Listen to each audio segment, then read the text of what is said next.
Okay, so mics are hot now. Hello, good morning. Good morning, everybody. We are here. It is July 16th. Steve is still out for taking time to, chill, breathe. I'm It's here with my, summer. it's It's summer. supposed to be slow. Mm-hmm, It's not. mm-hmm. No, it's not. Brittany is here to talk about lots of things. Brittany's been here before, friend of the show, friend of mine, does a lot of great work to fight this genocide and occupation going on. Yep.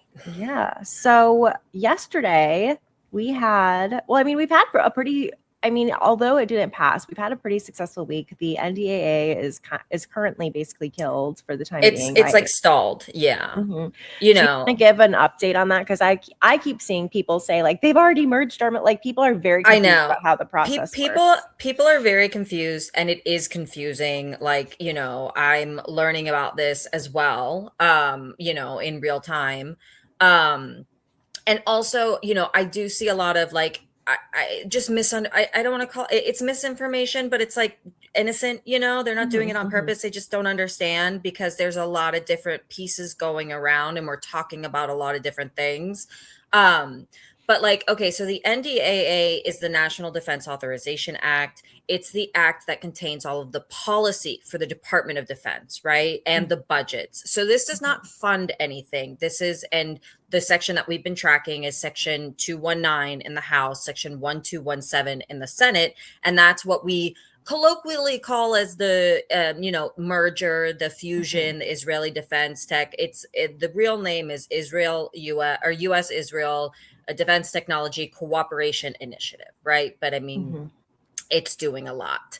hmm. The cooperation there is doing a lot. Hmm, Um, but so we have two chambers of Congress, which I think many Americans don't know.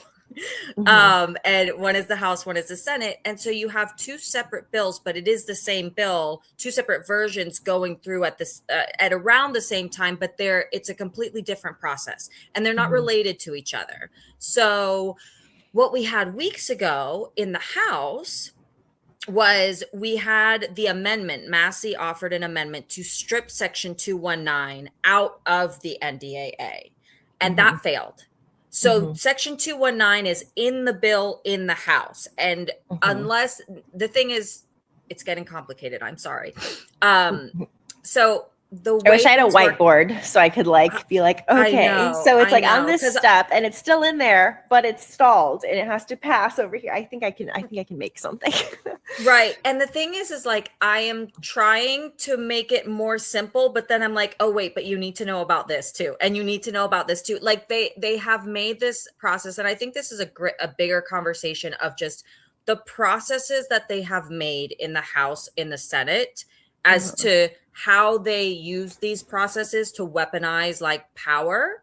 It's Mhm. not a functioning democracy. Like it is not. This is not a place where like people from all different ideologies come together. It does happen on some things, but like the big things, no. It's like party line. If you're in the majority, you have the power. If you're in the minority, you don't have the power. And the issue is like I've asked, well, can't we make laws that they have to do certain things? And every time you have a new Congress, they set Mhm. the rules, so they have complete authority over what the rules look like as how these things operate. And Mhm. so that's a different conversation, but basically, so we're talking about the House, we're talking about Congressman Massey's amendment to strip section 219. So before a bill ever even gets to the floor, so that's like what we saw yesterday, the full floor is voting on it, all 430 some odd members. It has to go through committee first, and then it has to go what's called the Rules Committee. So the NDAA has passed committee on in both chambers. Mhm. It went to the Rules Committee, and that's where you put the amendments. And so Mhm. that's where Thomas Massey tried to put an amendment to strike section 219 out. That Mhm. failed. So when the rule got Mhm. passed, rule is like, think of it as like the wrapping paper, like the package for the bill. Mhm. When that got passed, it had Section 219 in it. So when the NDAA goes to the floor, it's going to have that section in it. Now, the interesting thing in the House is that rule failed. That rule did not fail, and it failed for different reasons. This is where you're seeing things about the SAVE Act. So in that rule, they tried to staple the SAVE Act. If you're thinking about physically, they tried to physically staple the SAVE Act to the NDAA and say, well, if you're going to vote on the NDAA, you're going to have to vote on the SAVE Act. And for context on the SAVE Act, this is what Donald Trump has been trying to really push through. So that's when he said, we are not going to, who is supposed to be FISA is stalled, right? Because he was like, we're not even going to get a new person in for, what is that role that he was trying to get someone in for? He's like, we're going to cancel the vote because you guys need to pass the SAVE Act. He's trying to make it so like the SAVE Act has to pass. And the person who kind of stapled the SAVE Act into the NDAA is a total Trump sycophant. What is her name again? Rep. Anna Paulina Luna, the goddess. And here's the thing. She's fucking sucks, but she's helping us here because she made it so that none of the Democrats could vote yes on that bill. And so it stalled. But she is so entertaining. I know. I do love her. I don't love her. Let me pull up some stuff on her. What's her name? She's crazy. Let's just Anna Paulina Luna. So she represents Tampa. I'm from Florida, so I know, and I've worked with her office on various things. So here's the thing about being hyper partisan. It's dumb to be hyper partisan because that's not the way things work in Washington. You have to be strategic. And I mean, and the thing is, different people have different roles, right? But Anna Paulina Luna, for all of her craziness, she is a mother. I think she's a mother, but she cares. She's she might be a survivor. I don't know if she is, but she really cares about sexual abuse survivors, and she cares about women and children issues. So it's even though she is one of the craziest of all the crazies, you can get her on some issues. I think she was supportive of the Epstein. I haven't looked all of this up, so I don't want to be saying things, but I just generally know there are issues when it comes to women and children that you can get her on. So you have to you can't just put everybody in a box and be like, they are horrible. Rick Scott, put him in the box. He's horrible. You might even find examples where he has done something good, but no. Can we play this? Okay. I'm going to play this, and I'm going to play what actually happened. Also, this was really funny. She's really cute, though. She is cute, but so Elon Musk's baby mama, who is used to be a MAGA influencer and now has just been talking. And I know people feel a lot of different ways about her. I think you have to let everyone grow and evolve. She doesn't have to be perfect. We can 100%. Give her time, But I have grown and evolved. Yes, you have. But she hates Anna Paulina Luna, and she says that her boyfriend, who she moved to Tampa for when she was 17 or 18.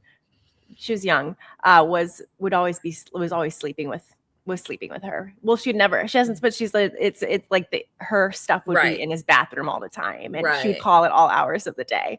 And so she has a whole vendetta. It's really funny, but she's beautiful. Anyways, we'll watch this and then we'll get back to the NDAA. But this organization, and I've been going after FARA, etc. And so as I was leaving, they were asking questions. I don't have an issue asking questions, but when you're berating me and trying to block me from being able to come vote, it's an issue. But I continue to answer them. I was walking out of Rayburn, and as we were trying to walk away from them, I guess they didn't like what I was saying. So one of the lead organizers actually smacked me. And so at that point, I broke contact. Can you reenact how you were hit? I was literally trying to walk away from this person, and they smacked me. In what part of the body? They smacked my arm.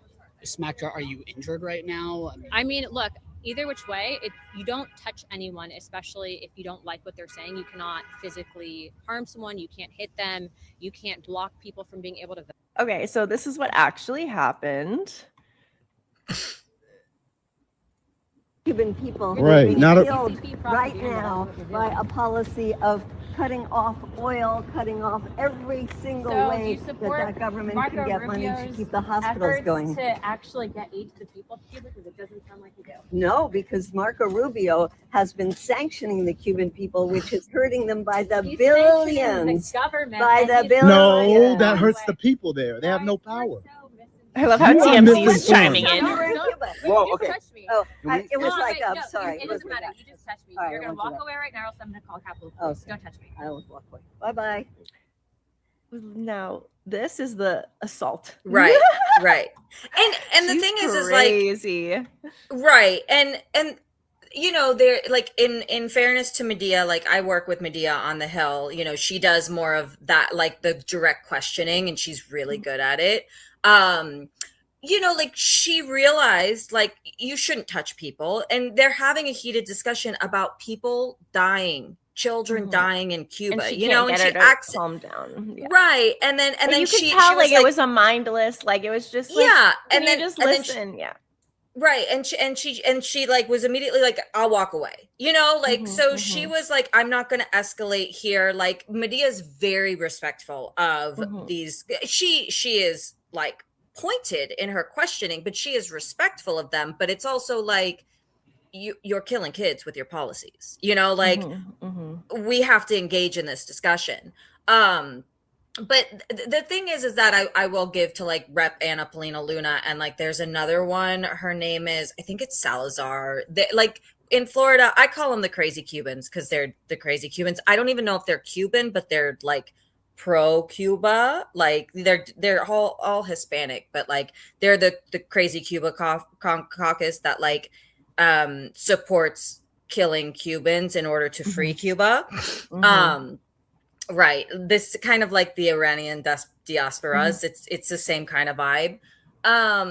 They will talk to us, and they will engage. And I do want to give people credit who have opposing views and do talk and engage, because, like, somebody like Fetterman, like, he's supposed to be like, I don't know what he's supposed to do, but he won't even engage. And the thing is like, if you are an elected official, you are supposed to engage. That is like the one part of your job, you know? And so, and, you know, I think part of like what you guys do here with like Party Crashers is like, we need to get out of the clickbait, you know, like getting a click or whatever, and like actually trying to understand the opposition, because like I've heard these discussions like with Cuba. What is going on in Cuba is horrible. We know people that have gone there, you know, that are doing work and sending the aid. The hospitals don't have power. You know, people are in the middle of surgery and they lose power and they have to use flashlights, and like, you know, the mortality rate, the infant mortality rate has increased. I mean, what we are doing to people is not okay. It's not Christian. It's not good policy. It's not working. Like, it's not effective. But these people, weirdly, they do, some of them are cold, but like, they do care about the Cuban people. They're just misguided in their approach. Like, I think I think her name is Salazar. I think she really cares about the Cuban people. She just thinks the way to help them, that she thinks they are living under an oppressive government. And in order to like dispel that and get to like a real solution, you have to be able to talk to these people. Yeah. And so I think, and I think it's always important to try to build relationships, and you can do that without sacrificing your values at all. Like, exactly. I think, you know, like sometimes people see that I will interact with, you know, I have friends who are more liberal, and leftists are like, fuck the liberals. You know, I have friends who are Republicans. And it's like, but I think I'm always very clear on my values and where I stand on issues. I'm not changing where I stand on anything. And to me, I'm like, I would rather be, you know, like, I'm not friends with anybody who's like actively, but if it's like, you know, if you are trying to do better and be better, I think we can work together. And that's all. Like, we need to just start seeing this is just the world of our, like, these are our colleagues. We are all colleagues in trying to make a better world somehow. And you don't always like your coworkers, but you need to figure out how to get the projects done. And it's like, you have to get the projects done, and then sometimes you can move on and you don't have to work with them again. And sometimes you're like, okay, I can work with them sometimes, and here are my boundaries, you know. But like, we have to figure out how to talk to people in order to actually make any difference, like change happen happens to Yeah. your relationship.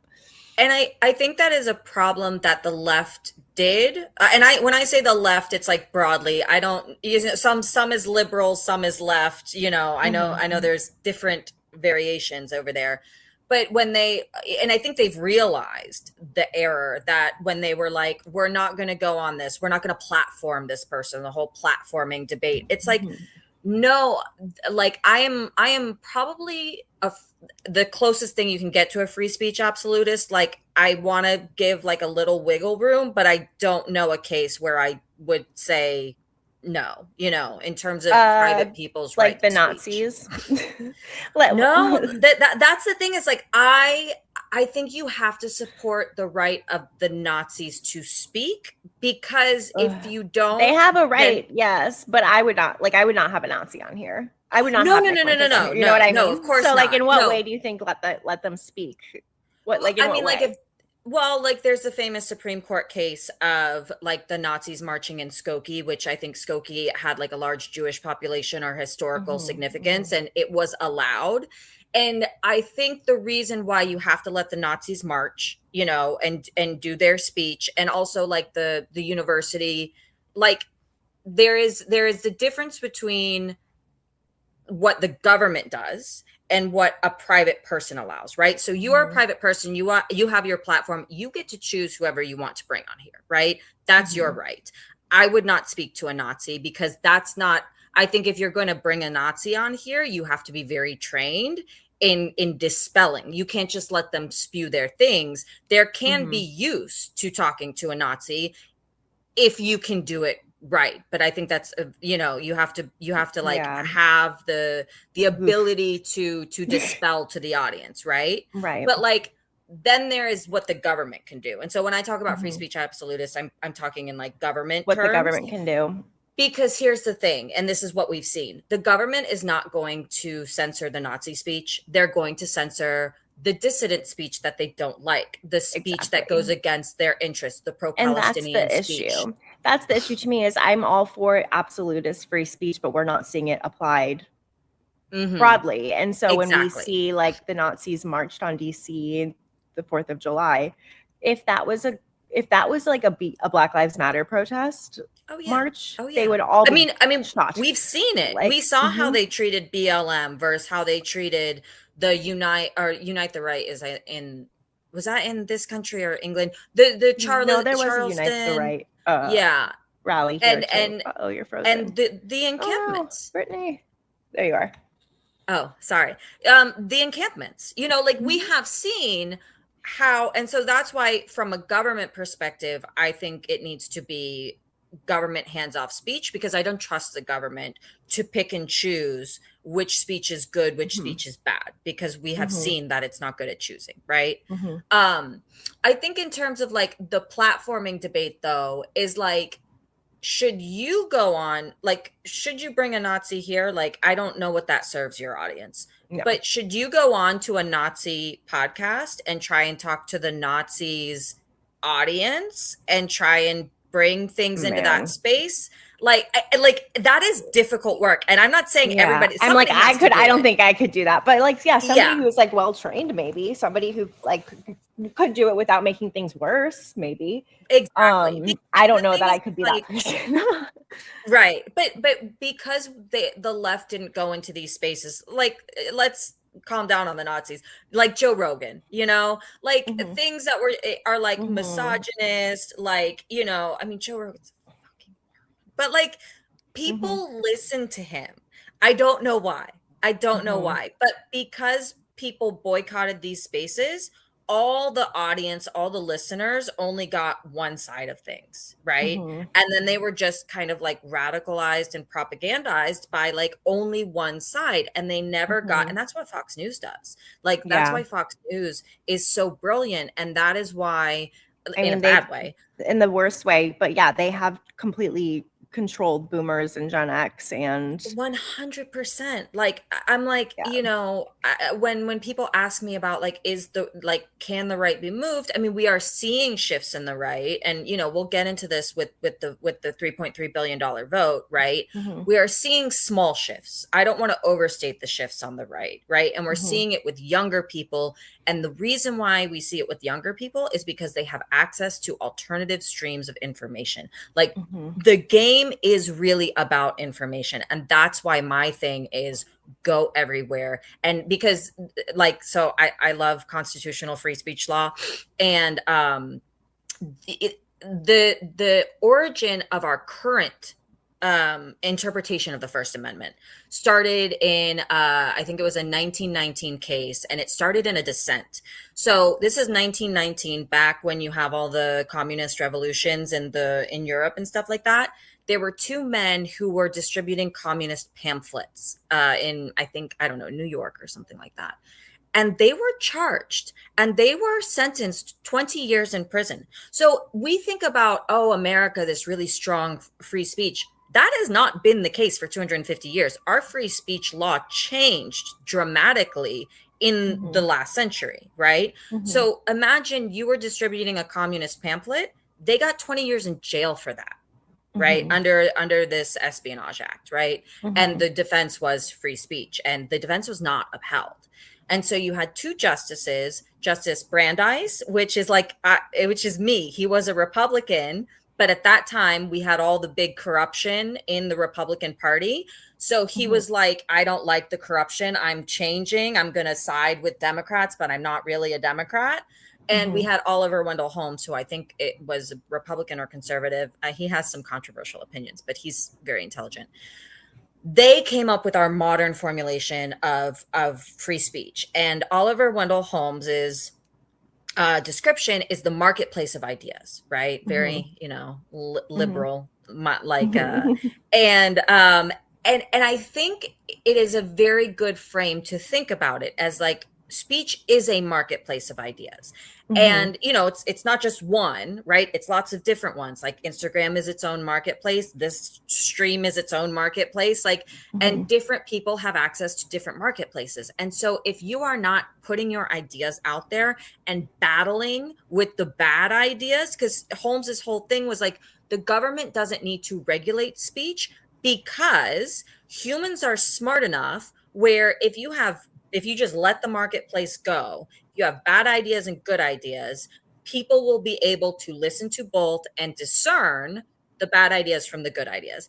Now, I think we need to think about that because, like, we have seen people are Mhm. not good at discerning, and Well, we they're have. not good at discerning because, like, our government and our media and all of it has Mhm. manipulated access to information. Because when Exactly. people did start to see what was happening in Gaza, they said, "We have a problem on TikTok. We need to start regulating TikTok, sell it to Larry Ellison," you know.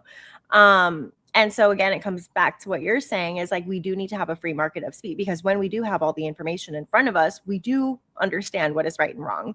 But our government is like completely, I mean, in cahoots with corporations, in cahoots Right. with, you know, And they put their whatever. thumb on the scale. And Mhm. we see it, I see it with my numbers. You know, I'm only on Instagram because that's the only one I could figure out how to do. Mhm. But like, you know, you talk about ICE, and like that Mhm. content goes everywhere because Mark Zuckerberg doesn't have a reason to suppress that content, right? But Right. like you talk about Palestine, you can't Mhm. say certain words. You have to say Mhm. my friends in Pali, like, you know, the G Mhm. side, like. And so you know, we do see how, and I think this is opening people up to how much of a gatekeeping role there was on media before social Mhm. media, right? Because Mhm. before Mhm. social media, in order to get any information out, it was going through traditional media, right? It was Mhm. filtered through newsrooms, and there was a benefit to that because less misinformation, right? You have vetting, you have people that are held to certain standards, but Mhm. also you have the interests, and we have seen how that media, specifically in the Palestine space, I mean, Mhm. the narrative for Palestine and Palestinians was just completely suppressed, completely one-sided, completely you know, only the Israeli talking points. And that has shaped a generation. Like, you are never going to get my mom to be pro-Palestine. Like, she just can't, you know? And I think that goes back also to the Fox News point, is like I have tried. She's in the other room. I'm in Florida. Like, she watches Fox News 24 hours a day. Like, the hour that I can spend talking to her is not enough to deprogram all of the stuff she is. And that's what boomers do. They sit and they just watch Fox News. So, like, sadly, I think the boomers, we got to let them go. Right. And we got to focus, because people are like, well, how do you change people's minds? Like, the first is you got to figure out who you got to like get the easy fruit first. You got to see who is shiftable, and then you got to see who's not. And don't waste your time on that, because we have limited time and resources. Yeah, no, for sure. I mean, my mom, my mom is the same. Like, I feel like I have had conversations where I'm like, I think she gets it. My mom is a Vietnamese refugee who is still extremely Republican, very like, you know, when ICE killed Renee Good, I remember being like, sorry, I'm busy. I'm trying to, like, you know, get information out about this killing of, and she's like, well, you should be careful because she's actually a terrorist. And there's just like no way of getting through. And I'm like, literally no, you know? And so, yeah, like with my mom, like, I won't even try. My dad somehow, I think he like really believed that Elon Musk was going to come in and make things better. And I think he's at the point where he's like, the Epstein files, Elon, like, you know, but it's like, because Tucker Carlson has kind of helped him. Yes. And I'm also like, fuck, I will never agree with Tucker Carlson overall, because he's a bad faith actor. He's just jealous of the Israeli government, because he wants America to be able to do whatever. He wants all of that money for America to do whatever America wants, you know? But I'm like, you know, if that's what helps some of them see a little bit of the truth, but I don't waste my time trying to argue with old people. Like, I'll just, you know, I used to be like, no, you're wrong and you're racist. Right. It's like, it's not. I love when two ignorant women feed off of each other. Thank you. Thank you so much. Is that us? Apparently. So, but I'd be interested to know what we're being ignorant about. Like, what is this person's position? What do your husbands think about you being stinking Democrats? Brittany here is actually I'm a Republican, and I'm unmarried. I am married, and I am not a Democrat or a Republican, and my husband loves me however I am. Thank you. Hi, I have watched Tucker. I grew up watching Fox News, so yeah, sorry about that. I used to watch Tucker. I mean, I liked Bill O'Reilly. I had his books when I was a teenager. He came out with like books for teens at some point, and I read them. I also loved Glenn Beck. Yes. And Glenn Beck turned for a little bit, like he turned anti-Trump during Trump 1. And I was like, there was an interesting thing that happened when Trump came to power. And there was like a group of us, like Republicans, conservatives, whatever, on the right that saw through it immediately. Because let me tell you, Trump is not a Republican. Nothing he stands for is Republican. Like, Republicans, we like globalization. We like free trade. Can I tell Black Diamond 6077 that I did watch his interview with Mike Huckabee? I watched the whole thing. Yes, that was great. See, that's the thing. It was good. Tucker's very smart. And so he can be useful, because he can get into spaces that like a lefty person, like Huckabee's not going to sit down with a lefty person, right? With like, because they know that they need Tucker's audience because they're losing them. You both fall for the divide of left. We literally don't. She's literally a Republican. This is called Party Crashers. The whole point of this show is not that we don't do the party thing. Anywho, but no, I think so to all of that to say, I mean, I made a point yesterday. I really, you know, we know all the Republicans other than Massey voted no on ending aid to Israel. So I only made a post about which Democrats voted which way, because everybody but Massey, and the Republican Party is especially not representing its base. Yes. Well, so that's where I think we need to be like careful, is because the Democrats are shifting more than the Republicans on this issue, right? Mhm. And so, also the Republican shift comes at it from a different angle. It's not the it's a very nationalist angle. I don't like that angle. That is not traditional Republican angle. Like if you look at Reagan's speeches, it's about immigrants making this country better, and like we like global trade because we like commerce and trade. Like Mhm. so it's a very nationalist protectionist view. Like America first, we need to keep our money here. We shouldn't be in foreign wars. We shouldn't be, which it's like you can work with that, right? Because Mhm. it can get you to the same solution, but it's also dangerous because they're also opposed to like PEPFAR, which was like helping prevent AIDS, the spread of HIV AIDS in Africa. You know, Mhm. they're also not going to want to support that. So you just have to be careful. But the thing is with the right is like if you look at polling, like the shift is much smaller. And I think that Mhm. is Thomas Massey was on this morning talking about this, and he said in his state, Kentucky, there is still among Republicans 70% support for the war in Iran. In Mhm. Oklahoma, which is even redder, it is 80% support for the war in Iran. So we can't overstate the change in the actual base on the Republican side. And Trump still has a very large hold. And there are people who will come out one day because, like my mom, who will say, I support the Iran war because Trump supports it. And then if Trump says, I don't support the Iran, you know, they just do whatever Trump does. There's a very large chunk that is just Trump sycophant cultists, right? Mhm. Psychologically. And so I think we see that reflected in the vote. The reason why all Republicans except Massey still voted for the aid is because the base has not shifted enough on the Republican side, and Mhm. especially their primary base. Like there is a Mhm. very like the primary base is what they are all scared about because they are in gerrymandered districts where they know they're going to beat the Democrat. What they are worried about is their primary challenger. And then they saw what happened to Thomas Massey. They saw pro-Israel lobby put $30 million into that state, do AI ads showing him in a throuple with Yeah, that AOC. was crazy. I did not realize And that like, they were yeah, putting that out there. And Like, and he's people literally believed holding it. hands. Yeah, my mom would believe that. Like because old people they fall for this stuff, you know. Like this is a tale as old as time, right?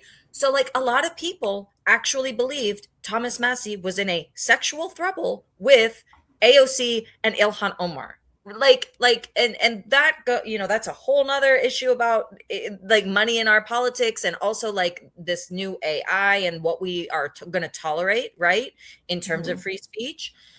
But the Republicans see that and they're like, well, Thomas Massey lost. Thomas Massey lost his primary on Israel. Israel is still big money and still a big player in Republican politics. So that's gonna take longer to unravel. What the Republicans need to do in order to get that process moving is there needs to be Republican primary candidates that take an anti-Israel, anti-genocide, anti-war, whatever their framing of it, anti-interventionist, you know, platform, and actually win.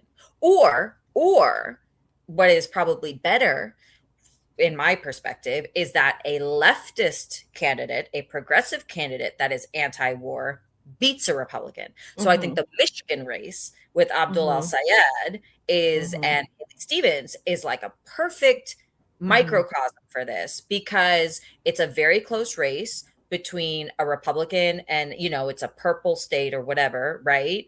And if Abdullah Sayed can beat the Republican, that will show that actually this left brand of progressive anti, you know, war politics can beat Republicans. Mhm. And so there are kind of two paths forward into changing our politics on that issue.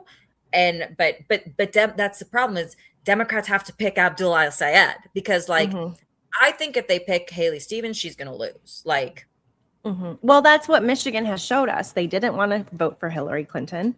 They didn't want to yeah, vote for Kamala Harris. And so they keep arguing electability. And it is such a weak argument. I'm like, just right. look at what I'm like, happened when you did not put out, like when you keep pushed the winning. moderate candidate. It makes Yeah. no sense. Um, and I also think, and we can talk about like your experience lobbying, but at a time, you know, Jamal Bowman and Cori Bush were the only ones really coming out against the genocide, and so the APAC unseated them, and Yeah. that was they were just the two of them. And now yesterday, for the first time, we crossed a 100 vote threshold. I think our last vote was 37 on. Yeah, so that is a massive change. Right. So it's like right now we saw Massey be unseated, but I would love to see somehow that it keeps growing in the same way that with the Democratic Party, it went from Cori Bush and Jamal Bowman losing their seats to now 103 Democrats voted yes to ending it, including Nancy Pelosi. Like that to me was so crazy. What have you seen when you're lobbying, you're meeting with all these members for, you know, block the bombs or for so many different things regarding West Bank and Gaza? Over the last couple of years, how have you seen perspective shift, and what do you think has helped move them the most? Right. So there are different kind of camps, right? To where the politician goes into, right? So like I'll use Nancy Pelosi as an example. Like, so I think there are people who have always been on the right side of this issue, right? So they're the offices that we know and love: Summerlee, Rashida Tlaib, Ilhan Omar, and the Progressive Caucus itself, I think, has gotten better, has gotten bigger, and gotten more confidence, right? Because the thing about Washington that I think people need to understand is everybody there is a coward. Like there are very few leaders actually in the House and the Senate, especially the House. Like think about the House. The House, you get paid like 200 grand a year. You get half your days as vacation days, literally.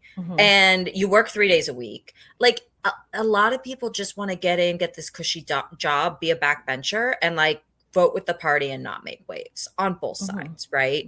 And then you do have some people that are ambitious and that actually want to do things, and those are the people that actually get to move where the House goes. So you have to remember, like, a lot of these people are followers and just trying to like get stuff for their district, and that's kind of what they're supposed to do. So you have people like Cori Bush and Jamal Bowman that came forward, and then we saw them lose their jobs, right? I think the big change that I saw was the famine in July 2025 in Gaza. That is where I saw the biggest shift of, because again, you have to remember that people are humans. They might be pro-Israel. They are very propagandized. They really do believe that Israel is the only democracy in the Middle East. They are brought there. They are shown, and they are even shown Palestinians when they go there, but like, specific ones, right? Yeah. And the they are shown this mirage to make them think these are the good guys and those are the bad guys. And that's why I hate this framing of good guy, bad guy, because if somebody is a good guy and somebody is a bad guy, then you can do whatever you want to the bad guy, right? Which is why I'm not an ends justify the means. So I think you saw a lot of it's all about cognitive dissonance and creating cognitive dissonance. And so what you saw these people who have been supporting Israel, and that's just, they didn't even really have to think about it. They're just like, I support Israel. I see Israel in my dreams. Right? Like, it's not an issue. They because they have so many issues on their plate, like so many issues. And so, and then you start seeing these pictures of, children, emaciated children in Gaza starving, while you have the Israeli government and all their officials and all their handlers and all their contacts saying, there's no famine. What are you talking about? And they're like, I am seeing a famine, and we are going in the offices. We are showing pictures. Like, I had a friend in Gaza who lost his brother during the famine due to malnutrition.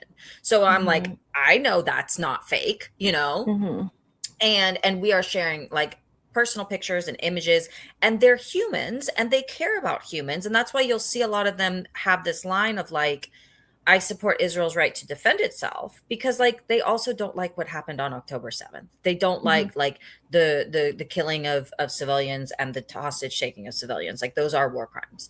And so they don't like that, but then they also don't like seeing children and people being starved in Gaza, and that is a war crime. Like you cannot use starvation as a weapon of war. And it's like there's no like excuse. Like it's like when they bomb a hospital, it's like, oh, Hamas was there. Well, there's an excuse for that. There's no excuse to starve people, right? Well, then they tried to say Hamas was stealing all the food. Yes, and the solution to that is then give more food, right? It like the solution to scarcity. If prices are being driven up by like a bad actor, the solution to scarcity is not more scarcity. The solution is pump food in so so they have no power over food. But so I saw July 2025. It's just the information overcame the propaganda, right? And so you see those inflection points, and you see, and that's the thing. They need to see what the Israeli government tells them, what they're, they all have diplomatic back channels and all these types of things. What their people are telling them is false, because we are on the right side. This is a moral position. But it is a correct position. I love being a lawyer when I have the factually correct position. And so they are hearing lies from the Israel side, which they think is the truth, but then they see, but aid's not getting in. You're telling me aid's getting in, but aid's not getting in. And then it's like, okay, yes, it's Hamas. It can't be Hamas in every fucking hospital, maybe one hospital, not all 39 hospitals. No, it can't be. Right. And so they just went way too far where it kind of broke through. And then you have people who came out on this issue, like Ro Khanna. Ro Khanna is not somebody who's like, before this was like a Summer Lee or, Rashida Tlaib. Like I think he's just doing his own thing, right? Like he was progressive, but progressive in kind of like the mainstream progressive way, and not a big foreign policy guy. And I saw him in July 2025 at an event at Busboys and Poets, which is kind of like this big space where we have a lot of events with politicians and stuff. And I told him about my friend who was, because I was doing a lot of like on the ground work at that time. One of the families that we raised money for was murdered at the aid site, like that day, like the day before. And I said, I was like, I asked a question and one of the things, and I was like, I need to tell you about my friend. Like you have these GHF aid sites where people are being murdered. And like my friend was just killed yesterday at one of these aid sites. And like, you are a congressperson, you need to do something about this. He had no clue. Like just because like it wasn't on his radar, because people just have this automation of American government good. Like we're going in to provide the aid. Of course, we're not killing them. Of course, we're not aiding and abetting killing them. And so, he started taking like very out-front positions on Gaza, and you start seeing members taking these positions and then getting support. And that's why it's so important for us to give these members support and to rally around them and not tear the ones down that are leading because they haven't gone far enough yet, because that disincentivizes other people from coming out, right? And so, like I said, most of them are followers. They need to see somebody lead, go out first, take all the bullets, and then if they get praised, more people will follow, right? And so and then this primary season, I think that's been like kind of the second big thing, is that they have seen how well the left insurgent candidates, and I hate using all of these words because it is all framing on their terms and we need to frame on our terms, but they are seeing how, Kamala Harris lost. That was a big thing. They all thought they had like, they could make this about Trump, and it wasn't. And Kamala Harris lost.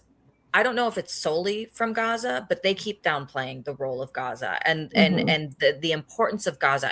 You're telling me she didn't fucking lose Michigan because of Gaza, because of Dearborn? Right. Are you, So, they blame Dearborn and say it's because you guys were anti-Black or you guys were racist. Yeah, exactly. Which is horrible. And we saw that in the Senate primary between Jasmine Crockett and James Tallarico. Like people, like if you criticize Jasmine Crockett, you were a misogynoirist, right? And it's like, no, and there was plenty of that too. I don't want to downplay that. Like a lot of racism is happening, and also there are valid critiques of like, well, people care about this issue, regardless. And you know, people want to split hairs about, well, because James Tallarico isn't like an amazing progressive on this issue, but he's better than Crockett, and he takes less of the money that Crockett does, the less of that type of money. So, but I will say she also voted yes on yesterday's bill, which was a big deal for her to move. So it's like we do see that these people are moving because they see that it makes a difference. Exactly. There's like no denying it at this point.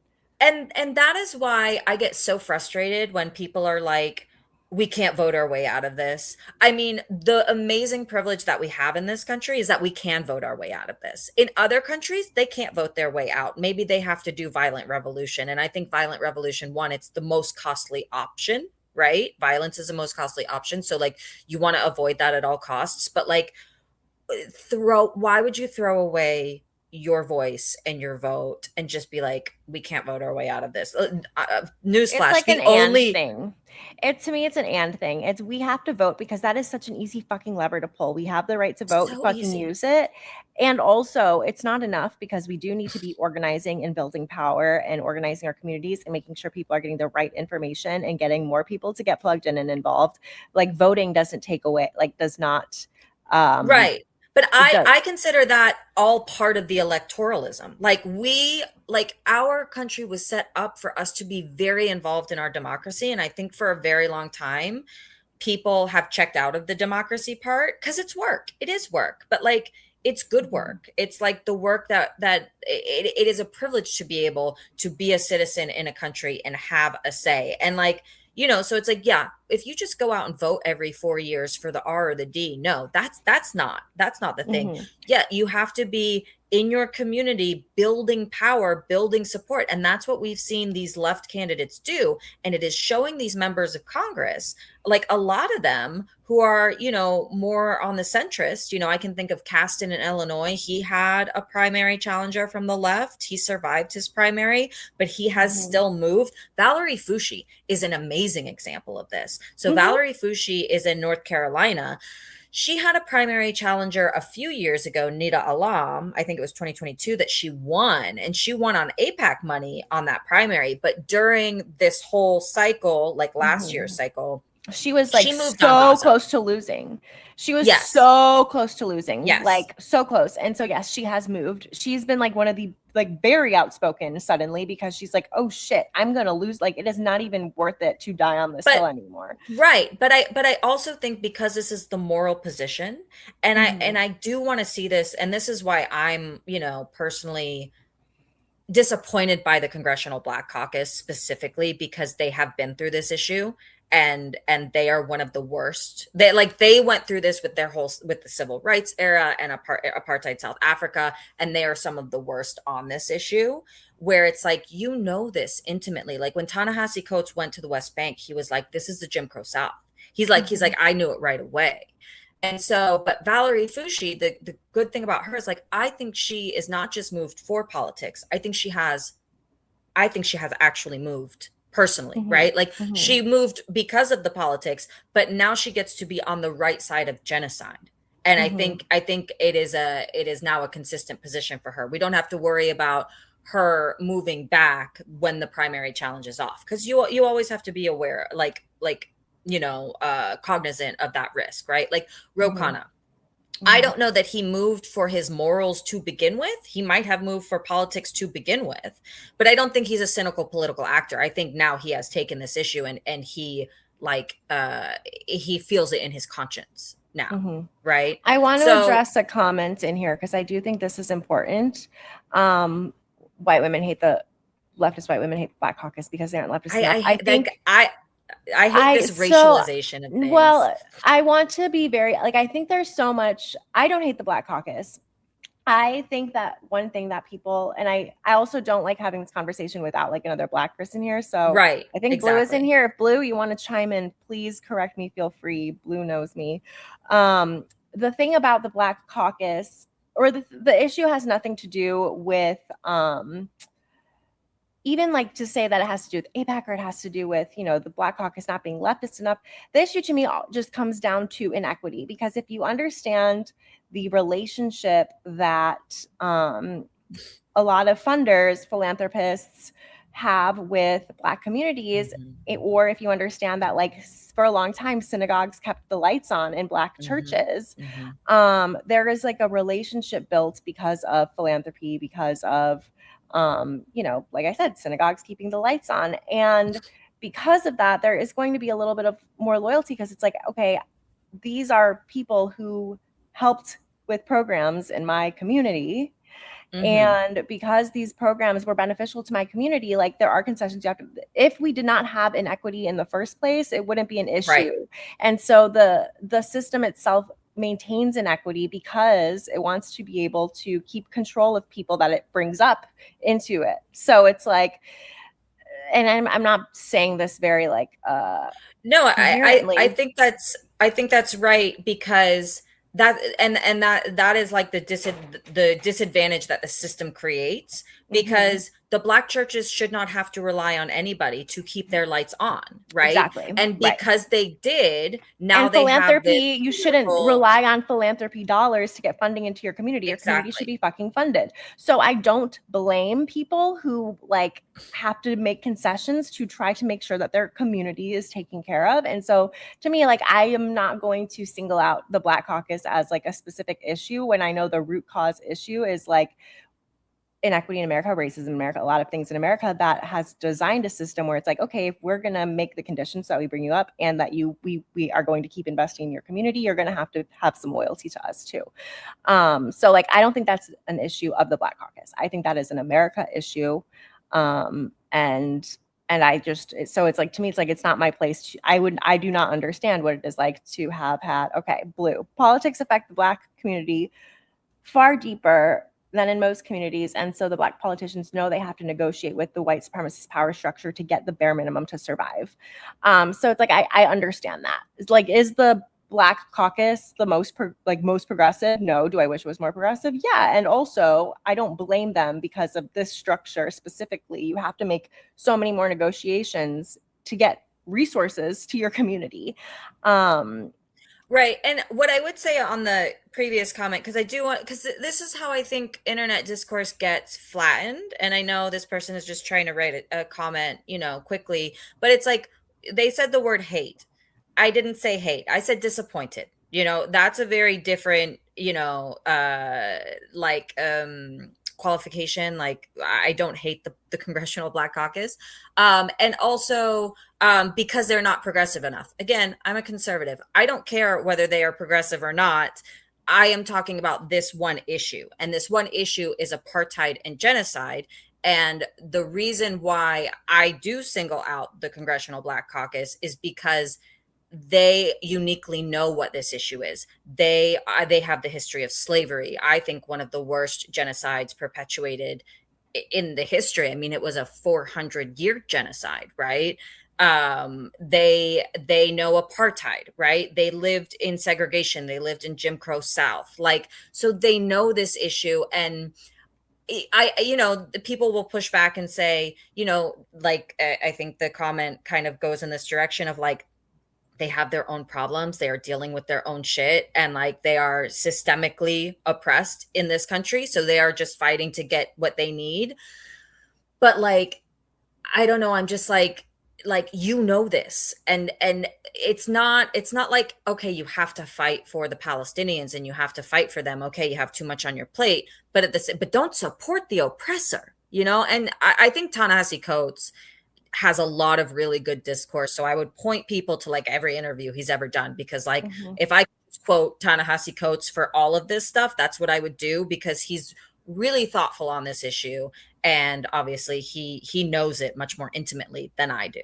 But it's just like, and I understand why they side with the oppressor, because the APAC is the one giving them the dollars that's putting them in positions of power so they can bring things back to their district. And that goes to like the structural component that we have to like break, right? Because that is, you should not have a community in the United States reliant on, you know, the benevolence, the philanthropy of like a foreign power to get what they need. Yeah. Okay. Brittany is right. They have the most moral and historical responsibility to fight all forms of oppression and colonialism.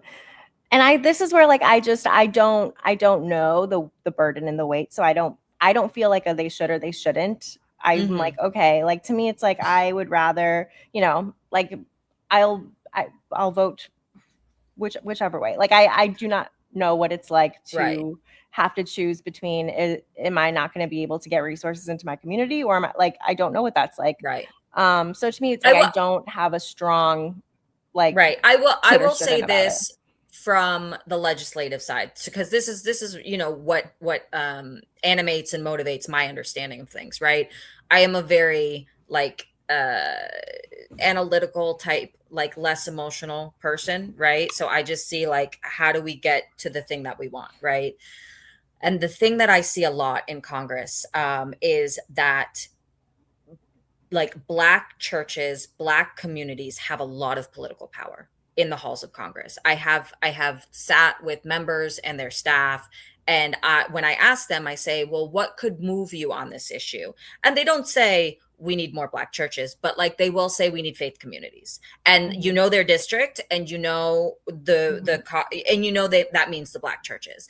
And so I am just looking at this as a math problem, and I'm like, I need Black churches, you know, like I don't know how to get Black churches, but like they're telling me that I need them on this issue, and that's a missing puzzle piece that we need.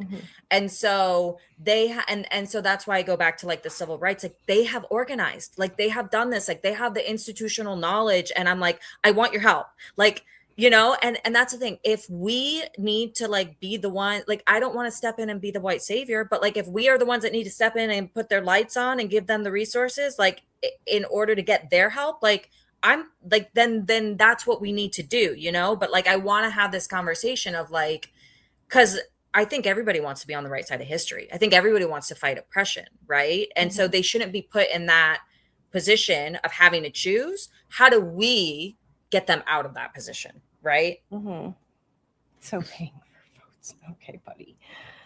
I put them in timeout.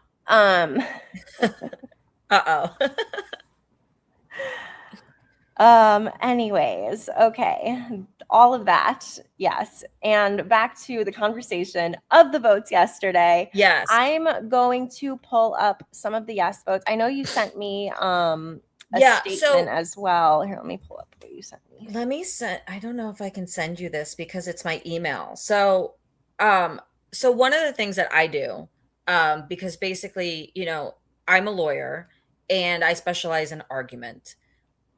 And going back to like our discussion of like listening to the other side, you have to listen to people who disagree with you. Like when we are doing a brief, you have to read the other side's brief in order to respond to it. If you don't listen to the opposition, then you don't know how to respond, right? So I am signed up for APAC. I am signed up for all of these emails, you know, that are on the other side of this issue. So they tell me what their arguments are, and they're basically giving me a blueprint of how I can, you know, work against them. And so I got an email from Jewish Insider Daily, and they had a statement, which I think was really like illustrative. And, you know, it said more than 100 House Democrats, just under half the party's caucus. It was 103 to 98. And there were like 10 who voted present and 4 who didn't vote, voted to cut off all U.S. aid to Israel, marking another flashpoint in the party's growing disillusionment with the Jewish state. Obviously, this is a pro-Israel audience, so it's written with a pro-Israel slant. It's a result that would have been almost unimaginable even a year ago. I think that is such an important sentence. This is the opposition saying that this result would have been unimaginable a year ago. Like, Congress does not move this quickly on anything. Like, and so I think that we need to take this, like, going back to the electoralism, like, when we work, we can get things done, you know, and the other side is seeing it. And so they say that the fact that a number of the anti-Israel votes included several longtime pro-Israel Democrats, like Reps Auchincloss, Glenn Ivey, Maggie Goodlander, Pat Ryan, is a sign that even some members in the mainstream wing of the party are running scared of a potential primary threat from the left. And whether, I don't know if that's the only reason. Yes, a primary challenge from the left, but Glenn Ivey easily won his primary challenger from the left. It's that, but it's also the base. It's also the organizing. It's also just seeing the way that the political wins, and it's also Israel's actions, right? And then they talk about the Senate votes on the JRDs, where we got 40 Democrats, which was, you know, historic, unprecedented, voting to stop certain weapon sales to Israel. And voting for the equivalent of a wrecking ball to the U.S.-Israel relationship. Like, they are characterizing this as a wrecking ball to the U.S.-Israel relationship. And obviously they're trying to gin up their base as well. It says, an amendment that even vocal critics of Israel described as flawed and calculated political stunt by Republicans, and we can talk about that, is no longer a non-starter for congressional Democrats. And then it says, with a more carefully crafted amendments, you could have got even more support. So there were, people said there were issues with this amendment. Those issues were overstated, but if you did have a more crafted, there was like $6 million in other programs. It was like 1% of the money goes to like non-weapons. If you had said $3.2 billion weapons, you know, like, you would have gotten more support on that. And then they say it is notable that nearly all of the Democrats in swing districts or running in closely watched battleground Senate races stood by their support of Israel and voted against the amendment. So that's, like Haley Stevens. That's the direction that we need to start pushing in. That's where they see their strongest ground, is like, well, we are still shored up in the swing districts, in the battlegrounds. And that's what I was talking about earlier with Stevens and Abdul. I said, we need to show politically, because this is all a political game, that left anti-Israel candidates can beat Republicans, because that is the thing that they always argue on in the mainstream, on the left and the right, is that mainstream corporate centrist Democrats are the only ones that can win in red districts, right? You can win in the commie corridor and the blue districts, but your socialist, leftist, whatever candidate cannot win in a red place. And we need to show them that they can. And that will be the political earthquake, I think. Yeah. I think, you know, the Jeffries came out basically stating he would be voting no because they say it was very extreme. I think, as you said, it's overstated. It had no impact on the Iron Dome. It had no impact on like the embassy security. Exactly.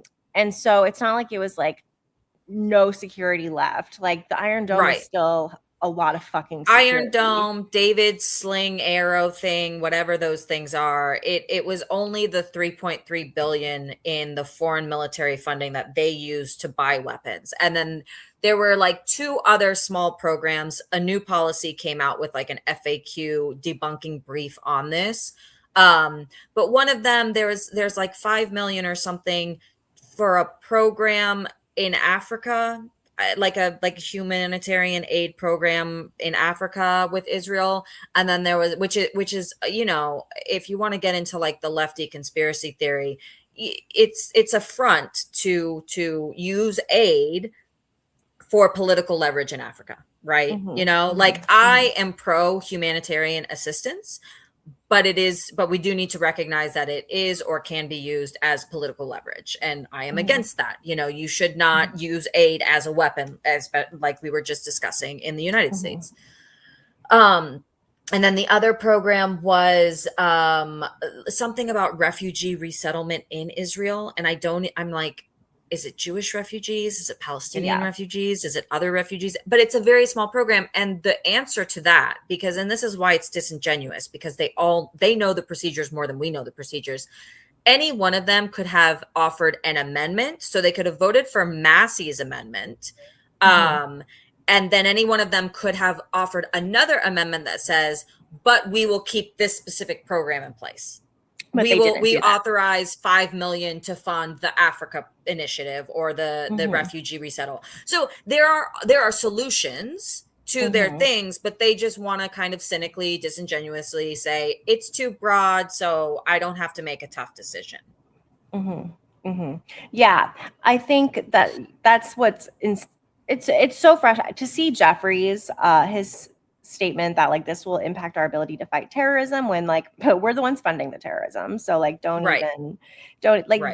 all of these groups popped up also because of what we have done in the Middle East, and like we put weapons in the hands of more ISIS fighters easily by far. It is fact. Like a lot of this is because of us. A lot of the things that we claim are threats to us happen because of us, whether, people having to escape from Venezuela. A lot of that was because of our destabilizing of the government. People having to escape from Cuba, our Haiti, we have fucked with so many countries for our own benefit. And then we say, what the fuck are you doing here? Or why the fuck do you have guns? Or why are you trying, because we gave them guns, because because we put drugs into, the war on drugs. A lot of that was our drugs.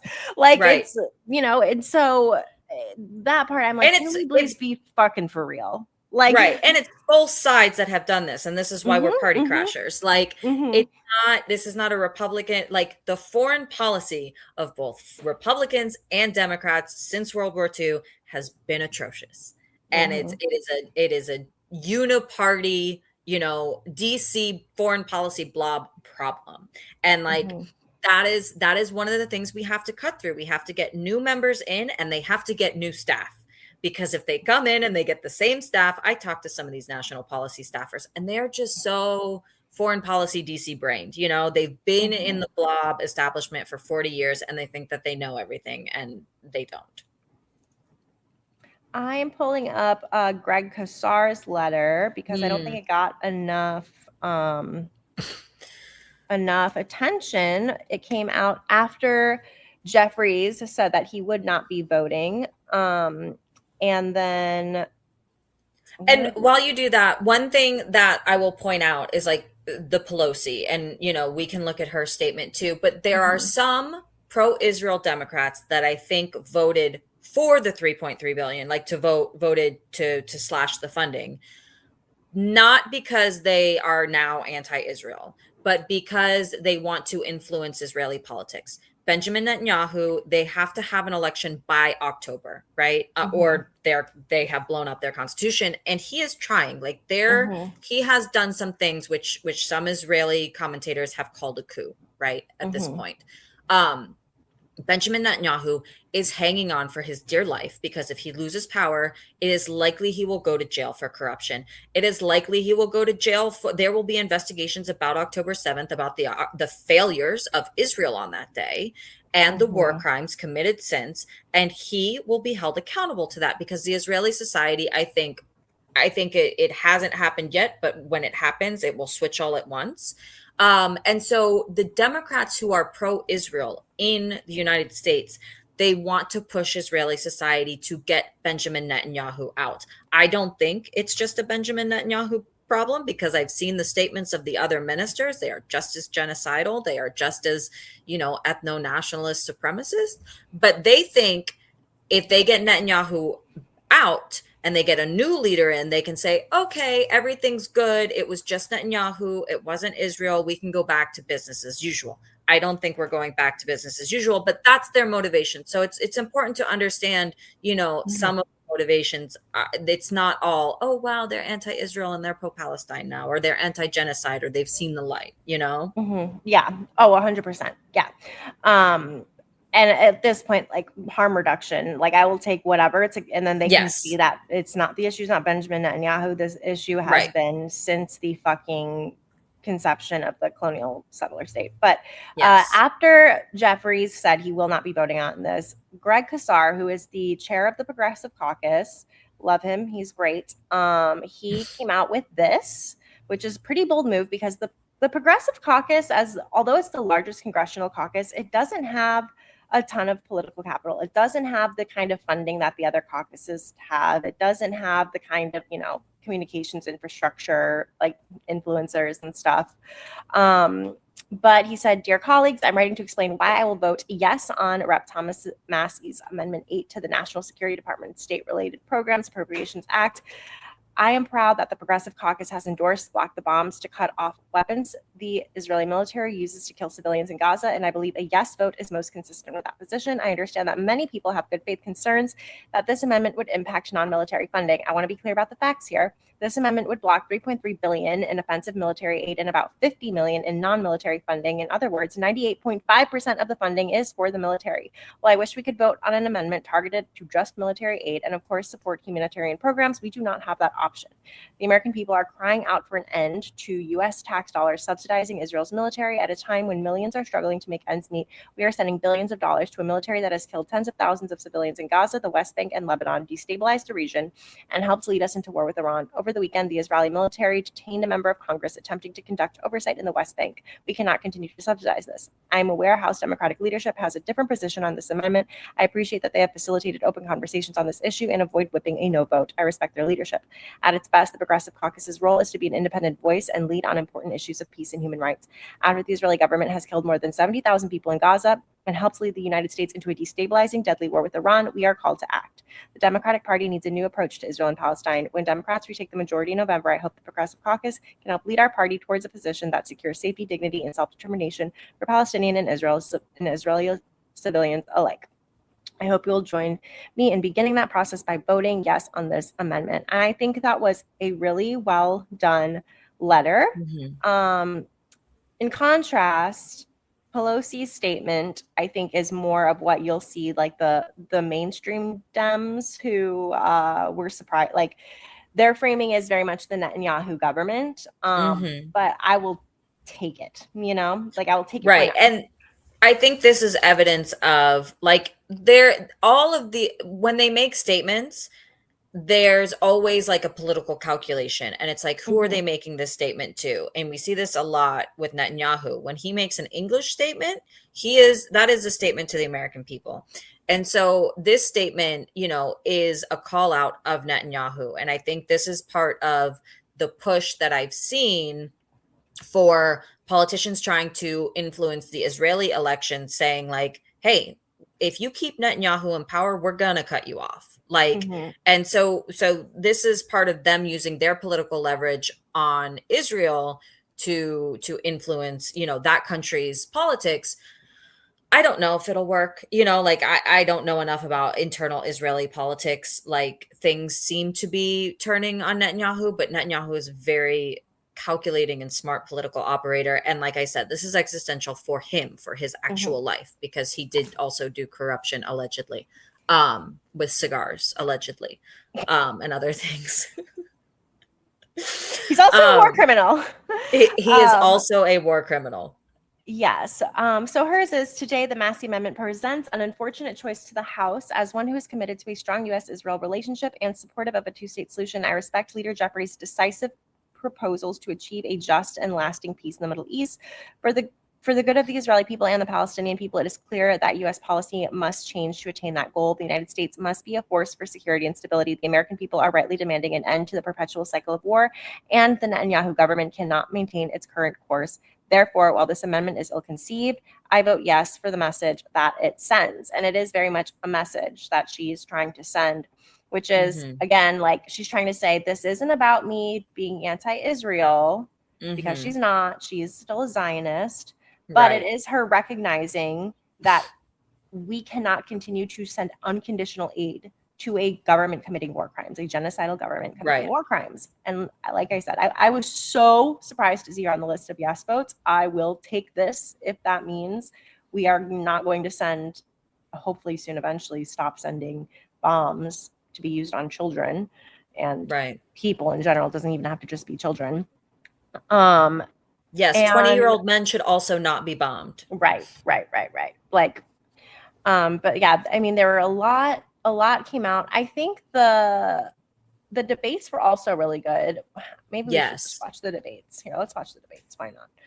And I think one point that I really want to bring out is that this is about us giving them money. This has nothing to do with us not selling them weapons. This has nothing to do with us sanctioning them or blocking weapon sales. This is literally about who pays the bills for the weapons. And, you know, like, and so that, you know, that's kind of more of the Republican, I think, talking point. But it's like, if we didn't give them this money, they could still have access to all of the weapons, right? This doesn't even touch that. And so, it shows where we are. This is the first step of like, we're not paying for it anymore, which is like Israel as a socialist country. Israel is a socialist country. They have far more benefits for their citizens, which is really funny coming from like the Christian right. I'm like, they have free abortion on demand. Like, at every part of the process, like literally, like you just go to your medical provider and the doctor figures it out. We need to start pushing that information out. Like we really do. But I mean, they have so many social safety nets, like 15 weeks paid parental leave. They have free health care. They have and then we don't, and they tell us that it's why, if they can afford, if we have to lose that in order to fund our own military, $1 trillion military, why do they get to have that and have our military? Right. Why are we subsidizing their when we don't even have those things? Okay, I'm going to play this. I'm going to play it at like 0.2 speed so that it is not too slow. But I think these were like really well done. I love Castro. Castro was good. Massey had a lot of amazing points, especially his point about the veterans we'll hear. Chair, my amendment is simple. It strikes $3.3 billion of foreign aid to the country of Israel from the State Department funding bill. You know, we've got $39.4 trillion of debt. We've got needs at home, which include our infrastructure, our roads and bridges. We've got a shortfall in that fund. We've got our locks and dams that we're perpetually trying to figure out new funding mechanisms to come up with. And we've got homeless veterans. And we're sending more money to Israel in this bill than we spend on homeless veterans in this country. Just to put it in perspective, there are 3,000 counties in this country. And if you divide that into $3 billion, that's $1 million from every county. This is not a significant amount of money that is going overseas. So I think we should stop it. We should put them on a diet. They're the biggest welfare recipient of the United States and have been for many years. $310 billion has been received by Israel from the taxpayers of the United States. That's in inflation-adjusted dollars since we've been giving them money. And that's why I think this amendment is important, and I reserve the balance of my time. The gentleman reserves. For what purpose does the gentleman from Florida seek recognition? Madam Chairman, I rise to claim time in opposition to the gentleman's amendment. And is recognized for 5 minutes. Thank you, Madam Chairman. As chairman of this subcommittee since 2023, I'm proud to be a leader in this body in providing unwavering support to our friend and ally, Israel, especially after the October 7th terrorist attack. The $3.3 billion in foreign military financing for Israel included in this bill supports our national security interests overseas. You see, the same terrorists and terrorist entities that threaten Israel also threaten the United States and our people directly. You see, when we give Israel the tools and capabilities to eliminate these terrorist threats and to protect their homeland, by the way, including the many Americans who visit and live there, we are making America and the American people safer. The United States and Israel have worked together on successful military operations, like those of the past year to decimate Iran's nuclear program and missile capabilities. And Israel is also using the overwhelming majority of this funding to actually purchase American-made weaponry. So who profits from American-made weaponry? Not me. Right. Not the American people. Fuck you. Right. But actually helps our defense industrial base and our economy. And we've worked together extensively on developing military capabilities and other capabilities. Because of these advancements for our mutual interest and for our mutual security, there is currently a discussion, frankly, of moving to a new security partnership with Israel after the fiscal year 2028. Republican. Just to be clear, the assistance in this bill for fiscal year 2027 is under the terms of the existing MOU, Memorandum of Understanding, which runs for 2 more fiscal years. This does not in any way prejudge the outcome of ongoing negotiations. This is about fulfilling our commitment to one of our closest and most important allies that we have in the entire world at a time when terrorists are butchering people around the world. And we made that commitment because it makes the American people, our country, stronger. So I urge defeat of the amendment, and I reserve the balance of my time. Will you How pause does it it for a make second? us stronger? Yes, I did. Right. pause it. So I wanted to point out a few things like argumentatively that he's doing that we should pick up on. So the biggest framing is the terrorist framing, and that is what has worked for them. It worked on me in 2000, 2001 when, we had a large terrorist attack in the US. And that has framed, the Israel Palestinian, issue for like my mom's generation, because the 70s and the 80s were really bad with a bunch of terrorist attacks. I don't like to use the word terrorist because I think it's not useful, but I'll say, attacks on civilians, right? Which attacks on civilians are a war crime. They're illegal under international and domestic law. You shouldn't attack civilians. It's also ineffective. But that framing is still very powerful. So that is one thing and that's probably the hardest thing, but that is the thing we need to dismantle. We need to dismantle this war on terror framing. We need to humanize Palestinians. We need to humanize people in the Middle East. We need to humanize Iranians. They don't help their case when they shout death to America in the streets. But at the same time, like when I have had this conversation with like very Christian evangelical right Zionist people, and I'm like, well, we've been bombing them for 20 years. I mean, like you would hate somebody too, right? If they were bombing you for 20 years. So, you just have to humanize it, right? You're not, the facts are not always going to be amazing. But so that's the terrorism framing, but also it's like at the time when the terrorist threat is at its highest, like, Is it? Is it?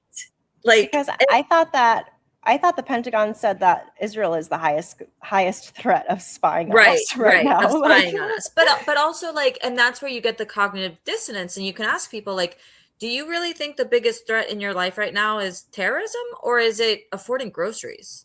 Is it going into medical debt because you have a health issue? I think for most Americans, it's the healthcare piece, right? It's not the terrorism threat. Like, you can have an attack, at any time, and God forbid, like, I hope they're smart enough not to, but like we haven't had a major event in the United States since what 2001, right? I mean, there have been attacks in Europe and whatnot, but it's just like, it is not something that is like facing the Americans every day. So when he says that we need to emphasize that those words fall hollow, because it's not, right?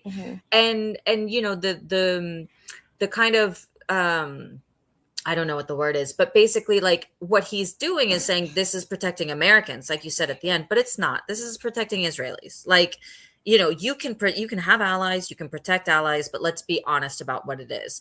The whole and so the second thing he brings up is the war in Iran, and he's obviously very pro the war in Iran, and we've decimated, a year ago we decimated their nuclear infrastructure, so it was completely obliterated. So then we had to go, good Lord, I don't know what that means, but thank you. But then we had to go in again because we decimated it so good that a year later we had to go decimate it again. I mean, like, come on. But the hostilities against Iran is not a threat to the United States. They don't have missile capabilities that can even get here. And they had a religious fatwa against building nuclear weapons. Like, the guy that ran Iran is like the Pope. If the Pope says to Catholics, we're not building nuclear weapons, we're not building nuclear weapons. Like, they're very religious people. And but it was a threat to Israel, and it was a threat to Israel's hegemonic dominance in the region. So we went to war in Iran. This is well covered for Israel, right? And the third thing that he says is what you pointed out with the military industrial complex. And I think it is very important, because we have been sold this lie by the defense companies for decades. It is very important to point out that, like, numerous studies have shown, when a government invests in certain sectors of the economy, when a government uses taxpayer money to invest in the economy in sectors, it can have a multiplier effect. If you invest in education, if you educate your population, you will return dividends on that investment. It's like every dollar spent on education can yield $4 back in return. Defense is the worst one. the investment we make in defense does not give any money back. It's literally just sucked up by these defense contractors. It has some jobs, it produces limited jobs, and it's really just them making all of these toys that actually don't even work, and we don't even need them anymore. So like the whole defense industrial base argument is another one that we need to be constantly like tearing apart, because it is a waste of money. Like you said, $1 trillion budget. It is a black fucking hole over in the Pentagon. Yeah, I pulled up Costs of War, which is a project at Brown University. They're great. Definitely recommend them as a resource. But weapon makers spent $2.5 billion on lobbying over the last 2 decades, employing on average 700 lobbyists per year over the last 5 years. That money that they're taking is being spent to make sure that they make more money. It is not helpful to anyone in any way. And as you mentioned as well, there is a lot of, the environmental costs, social and political, but it does also hurt. What were the numbers? I know that there's numbers in here somewhere where it's like every dollar spent there, instead of, like, it does not create more jobs than teachers. It doesn't create more jobs. Like if we were to put that, it would make more teachers better funded. There are teachers who have multiple jobs. Like it's so frustrating. Okay, I'm gonna play this again, or continue to play And this. reserves? Yeah, because we have some more interesting ones. Thank you, Madam Chair. I heard a common refrain in my colleagues' arguments there that, oh, don't worry, all this money is going to the military industrial complex. Well, I've got a problem with that. That's not a sustainable economy. Buying weapons and letting people use them overseas on other people, particularly oftentimes innocent civilians. And I'm not compelled by the argument that our job is to be here and enrich the military industrial complex, now called the Defense Industrial Base. With that, I would like to yield 2 minutes to my friend and colleague, Mr. Castro from Texas. The gentleman is recognized. Madam Speaker, Israel does not need, and quite honestly, does not deserve more American money for weapons. Prime Minister Netanyahu has taken Israel down an ugly path. The tragedy of October 7th has become a justification for the ethnic cleansing of Palestinians. Self-defense does not include indiscriminately bombing homes, hospitals, churches, schools, or refugee camps. There were even credible reports of children intentionally shot in the head and chest. For decades, our nation gave Israel billions to facilitate peace and a two-state solution. Instead, Israel has chosen more war and more occupation. Today, it occupies not only Gaza and the West Bank, but parts of Syria and Lebanon. If there are no consequences, why in the world would Benjamin Netanyahu change what he's doing? And words are not enough. Condemnations are not enough. If we hope to change Israel's behavior, we must use our leverage. The American people have seen this tragedy with their own eyes. They have made their judgment. They do not support giving Israel more weapons. Do not reward a wrongdoer. Now it's up to us in this chamber to take action. I support this amendment, and I yield back. I now recognize the gentleman from Kentucky. Mayor inquires how much time I have remaining. The gentleman has 1.5 minutes remaining. I reserve. The gentleman reserves. The gentleman from Florida is recognized. Thank you, Metro. When I yield to the distinguished ranking member of the subcommittee, the gentleman from Florida, Ms. Frank, for 1 minute. The gentlewoman is recognized. Should I yield? Okay. Thank you, Mr. Chair. I rise in very strong opposition to this amendment. Maintaining stability in the Middle East has long been a vital United States strategic interest, and what happens there affects our economy, our national security, the safety of our American service members. And as written, this amendment is overbroad in that it prohibits or could limit the use of funds for long-standing initiatives related to peace building, refugee settlement, and U.S. embassy operations. And this amendment would restrict our country's ability to confront Iran's proxies, Hamas, Hezbollah, and other terrorist organizations in the region who are sworn enemies of the United States, Israel, and our allies. A 10-minute debate is not the way to change policy as we have a mission of peace and prosperity, both for Israelis and Palestinians, and peace in the region. Yield back. This isn't a 10-minute debate, because this is something we've been talking about for how fucking long? Like, even to reduce this to a 10-minute debate, as if this has not been something that has been front of mind for people for a long time. It's so intellectually lazy. I don't see how sending more bombs creates any peace, and I definitely don't think they are creating any stability for the region. So it's like, you're just gaslighting us. This is an interesting member. This is Lois Frankel. She's from South Florida somewhere, very, I think, Jewish district. I've been in her office before. And, she's very pro-Israel. The good thing about these types of members is they have like direct lines. So if you need to get something into Gaza, like they can help with behind the scenes stuff, like with Mohammed Ibrahim. Like, I think it was the pro-Israel people who eventually put the pressure on to get him out,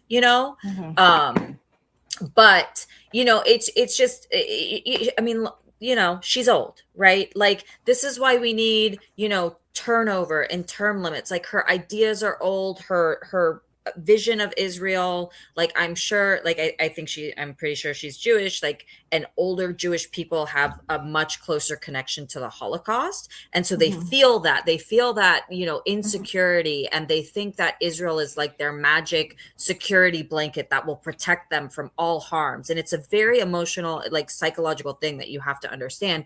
But it's like, these people need to step aside. We need new people that can respond to the situation of today. Like, when I talk to people who are, either liberal Zionist or Zionist, and I say, we don't have to have a debate about whether Israel was good or bad. Who are they today? Do you support who they are as a state today, what they are doing, right? Let's at least address, like, when you're bleeding, you stop the bleeding first, and then you address the whole situation. So, like, let's stop the bleeding, let's like address the genocide, the apartheid, the war crimes, and then we can go to the bigger picture right now. Because there are people, like I said, like, I know people in Gaza, like, there are people in Gaza who've been living in fucking tents for 3 years. Like, no, just the rats in the tents, like, wind, rain, like, when it's freezing, nowhere to warm up, when it's hot, nowhere to cool down, like, with no good food, no fresh food, like, going through periods of famine. I mean, it's living with all this military waste around them. I mean, the rates of cancer, like, the rates of birth defects are increased. Like, this is an imminent situation for the people living there right now, and this kind of framing is just, like, so out of touch. Yeah. And I think that's where it's like, we have to, so many people are like, they won't even work with liberal Zionists at all. And I'm like, we just need numbers right now. This is an emergency situation. If the bombs stop, the people in Gaza are not going to say, did you have to work with liberal Zionists to make it happen? Right. Like, we have to get over ourselves on the ideological. I have asked, like, my friends in Gaza, when we have, like, time for conversations, I'm like, so do you guys talk about, like, 1 state or 2 state solutions? They're like, fuck no. They're like, we just want to stop being bombed. Like they honestly, like, do not care. Like, this offended a lot of, like, people in the pro-Palestinian movement, that, like, my chats that I'm in, but, like, my friend said, like, I don't care if UAE governs us, because, like, you have to understand how low they are in their lives. Like, they're like, we don't care if we are governed by a foreign power, just make it stop, and they were like, how can you say UAE? And UAE is fucking terrible. I agree with you. That is the point. Like, that is the point. Like, and obviously that's just one person saying something. That's not like, there's not a poll in Gaza right now saying, but it's just an illustration of, like, the desperation and where they're at. Like, they don't have the privilege of being like, I only want a 1 state solution right now. Like, that is not where they are. Right. Yes. Right. And we add more barriers to ourselves when we get into those things, when, like, we have to address the emergency. It's like, we don't have the luxury of debating history and politics and philosophy. Like, we just don't. And that's not to say we can't with people who are already more like-minded, already, like, yes, that's fine. But, like, if we're going to move people to stop the fucking bombing, we need to learn when to shut up. Okay. Yeah. Gonna play this, and I need to find my vape. When it's back. Gentleman from Florida. I would like now to yield 1 minute to the gentleman from Maryland, Mr. Hoyer. Gentleman from Florida. You're recognized. Ask unanimous consent to revise and extend. Madam Speaker, I rise in strong opposition to this amendment, which would dangerously undermine American national security. If adopted, it would, as Leader Jeffries rightly pointed out, limit our ability to confront terrorist organizations like Hamas and Hezbollah that expressly target American citizens and military personnel. And it would make it harder for America to use our relationships with Israel and regional partners to promote a negotiated 2-state settlement. The only realistic path to deliver on the promise of peace, security, and self-determination for both Israel and Palestine. I understand the frustration that many members feel some of the policies and actions of the current Israeli government, as well as their concerns about its commitment to the peace process and a 2-state solution. However, this amendment would embolden the enemies of peace those pursuing the complete elimination of Israel, and those who seek the death of Jews. It is a vote to weaken our ability to engage in the region, and it's a vote against American security, against American interest, and against American safety. Vote no. The gentleman, I now recognize the gentleman from Florida. Yeah, and like those two were just Democrats, right? So it's like if you have Democrats voting with Republicans, like the guy who is has the time is the Republican, and he's letting the Democrats speak. So it's like, what is the point of being a Democrat when you're voting and supporting, the Republicans on this issue, obviously. But like, you see how he conflates American and Israeli interests. It's not protecting the American. Like, Hezbollah and Hamas are not threats to Americans. They are, I think Hezbollah may have killed or taken some American groups or like people, tourists or something at some point in their history. But like those were people in the region, obviously, to use as like, bargaining tactics or whatever. But like the purpose of Hezbollah and Hamas, they are resistance groups that were created. They rose up at certain periods of time against, very violent, onslaught by Israel. Their only existence is to resist Israel, right? If Israel today said, Gaza, we're going to leave you alone, Hamas would go away because there's no more purpose for them, right? Like Israel has invaded 20% of Lebanon, and the Lebanese army, the national army, is not in a political position to actually defend Lebanon from Israeli, same as the Syrians. People like to yell at the Syrians, but they don't have the ability right now to get Israel out of their country. Their smart move right now is diplomacy. But yeah, Lebanon relies on U.S. funding. It has to take the U.S. line. And its army is not strong enough to go against Israel and the U.S., right? To free its territory from Israel. It doesn't have, so you have a vacuum, and Hezbollah is the thing that exists in this vacuum. So if you don't want Hezbollah to exist, which is again not a threat, not a terrorist organization threat to American citizens, they're not doing bombings in America.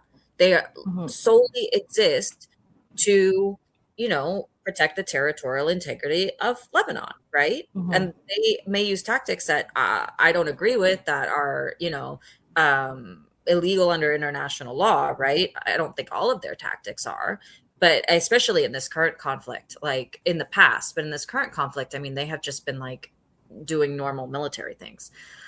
So it's just stop bombing your neighbors, and these groups will necessarily disband. Like, these groups are made of the widows, or not the widowers, I guess, probably, because it's probably all men, but the orphans and the widowers and the people who have lost their children of Israeli attacks, right? If they've been radicalized because of, and if we are a target, it's only because we are siding with their aggressor, right? And another thing that they point out is all of our assets in the region, all of our military bases, which have been proven to be sitting ducks. I don't know what the point of those military bases are, because they didn't protect Americans in the region at all. They just made them more vulnerable, and they had to evacuate the military bases because they were sitting ducks. But it's or you could just not have military bases in the region. Who else has military bases literally fucking everywhere but the United States? Literally fucking everywhere. It's crazy. That was a key thing, because I had always just thought yeah, that's normal. They want an American base. We're the good guys. Of course we should be there. And then I was oh wait, if you look at this through Iran's perspective, and obviously I'm not pro-regime. I think Iran oppresses its people, and it has a lot of problems and human rights concerns. But if you look at it as they say, oh, Iran says death to America, they're bad. They threaten us. Well, if you look at it from their point of view, we say death to Iran, and we have military bases all around them to shoot them. The point of those bases is to shoot Iran. Yeah, well, to me, it's we can talk about all of the other things that other countries are doing to their people, but what about what our country is doing to our people? And that's where I think all of this interventionism is such a fucking distortion of reality. It's are we even entertaining that conversation? Let's focus on freeing everybody fucking here. Let's focus Right. that's we need to focus on being here. We need to focus on fixing our things Well, here, and we need to focus on not having our own dictators and not having, the prison industrial complex and the and ICE murdering and ICE human murdering people beings on the constantly, streets of our country constantly. with Yes, and impunity. so to me, I'm like, I'm not even going to argue about who is under a regime and whether or not they need intervention, because I want us to stop this shit Well, here. And I think that we have proven that military intervention into an oppressive regime does Has not work. never, no. Honestly, the way to open up an oppressive regime is, in my opinion, through trade liberalization, through, when you like sanctions do not work. They only hurt the people. They only hurt the people. You have to give the people more power so that they have more power against their government. When the things that we do shift the power balance to the regime. Like, and so, our foreign policy is just, wrong. Awful. So awful Terrible. in every single way. And the thing is like, how many dictators and oppressive regimes are there around the world? Like, there are a ton in Africa. We're not invading all of Africa, just the places, that have the things that we want. We're not invading Russia.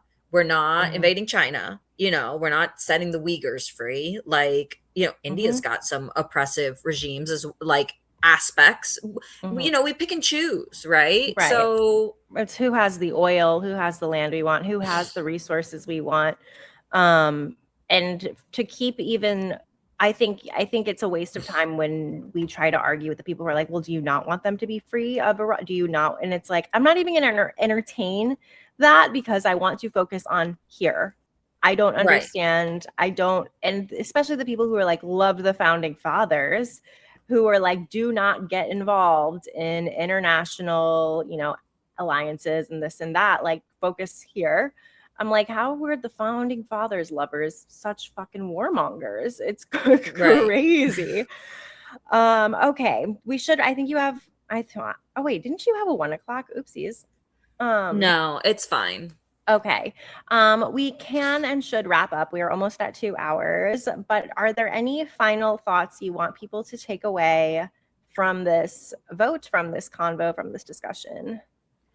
I think one is like, I think the main thing is like, what the strategy we need is to hyper local, right? We need to be like, because that is how our system is structured, particularly like congressional races. And so getting out in the community, talking to your neighbors, organizing, right? And like, it doesn't have to be like, when I first moved to DC, people were like, so what's your organizing experience? I didn't know what they were talking about. I thought they were talking about like organizing a room. Like, I was like, I'm not very organized as a person, but like, it doesn't have to be this big thing. You can just like meet at a coffee shop with like-minded, you can do a book club, like just ways to get groups of people together, and then you go to your Congress people and you can do flyering, you can do door knocking, you can canvass for electeds. And because that's, I think, the biggest barrier to normal people, because I talk to my friends who are normal, who have no idea what's going on, they're cheerleaders.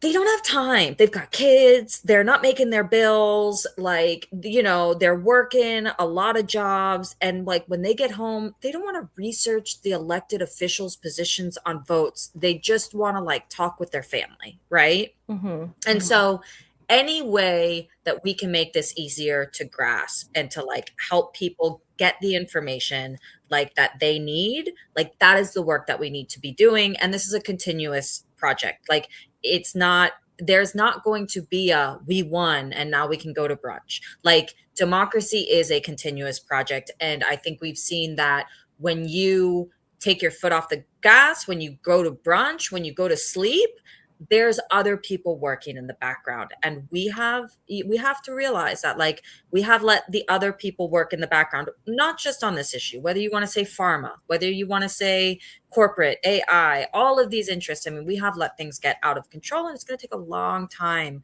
to start chipping away at the power structures that they have built. But we can do it, because at the end of the day, all they have is money, and like it is votes. So we just need people. We just need more people.